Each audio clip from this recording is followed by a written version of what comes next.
Hey, this story I heard it from a patient. It was really long ago. I'm going to say the story how he told it. He is currently inside a psych facility. It all started a few months ago. I and my cousins would play hide and seek in my room. Well, my room was kind of large. We used to play after turning the lights off. One day, my parents were out and we were getting bored. So we decided to play this time, we would play in the entire house, not to mention without the lights. We loved that game, so my cousins agreed. We were 5 in number.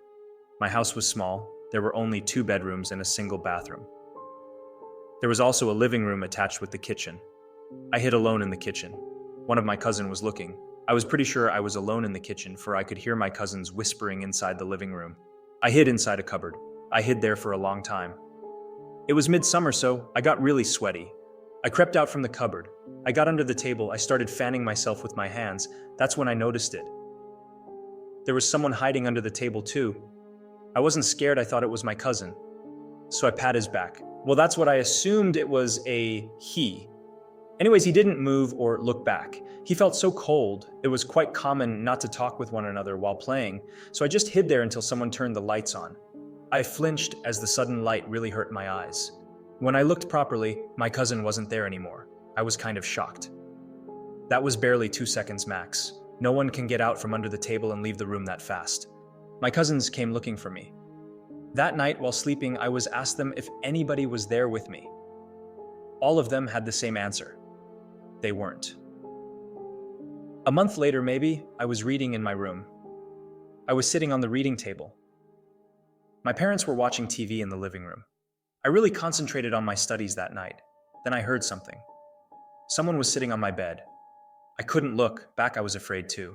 From the corner of my eyes, I saw a boy sitting there. I should probably mention that none of my cousins were there at our house. The thing started moving close to the table. I was frozen. I couldn't talk. That thing came so close to me, I could hear it breathing behind me. With all my might, I screamed my heart out. I screamed like hell that night. My parents came running in. They consoled me. I told them about the boy. They said it was in my head. I was maybe too stressed. The third event was really scary. I had gone to one of my friends' home for group study and was late to get back to my house. When I was only a block away from my house, I saw police cars. I started running towards them. There was a body being pulled out on a stretcher. One of my neighbors hugged me.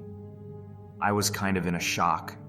I asked them what happened and where were my parents. She started crying. She said that someone got inside house.